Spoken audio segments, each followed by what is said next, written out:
ကဲ brother တို့ဒီနေ့မှကျွန်တော်ကဒီဘာနာရဲ့ this thing ကိုကျွန်တော်အပတ်တည်းမစားရတာဖြစ်တဲ့အတွက်ကျွန်တော်ကလေးစစ်မှာသွားပြီးဆန်းပြီးတိုင်ပြီးဖြစ်ပါတယ်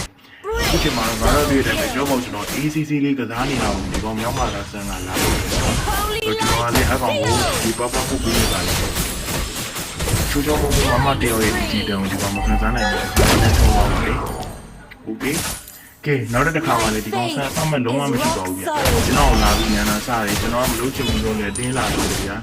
ကိုယ်ကလုံးကုန်မယ်ရအောင်ကျွန်တော်လည်းဒီအားရစားရပဲရှုပ်ရှင်းပြပြတာကိုရှင်းပြပြကုန်တာပြီးဖုတ်လိုက်တာအကောင်ရှိုးပါပြီ let's go ကဲလာတယ်ပါပြီဒီကောင်ဆန်းမဟုတ်တော့ပါဘူးဒီတိုင်းဆိုရင်ကျွန်တော်ကချိုးပြီးမရှိပါဘူး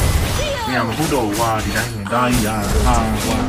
ကျတော့တဲ့တယ်ပေါ့အားနာတယ်တော့မြောက်မရှိပဲနွားဖြစ်နေရောမမတွေရဲ့တန်အောင်ခံစားနိုင်တယ်ကဲတော့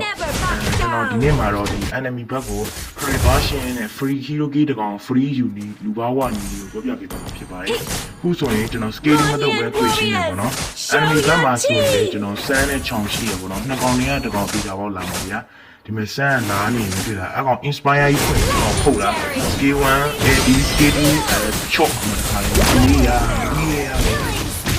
ဒီမျိုးကျန်းသားဗီဒီယိုတွေနဲ့ဟာတာဗီဒီယိုတွေကိုကျွန်တော်ရဲ့ channel မှာရှိနေပါတယ်ကျွန်တော်ကတော့ဟုတ်ပြီမှာ channel က Gino Space ဖြစ်ပါတယ်အားလုံးပဲနောက်မှပြန်တွေ့ပါမယ်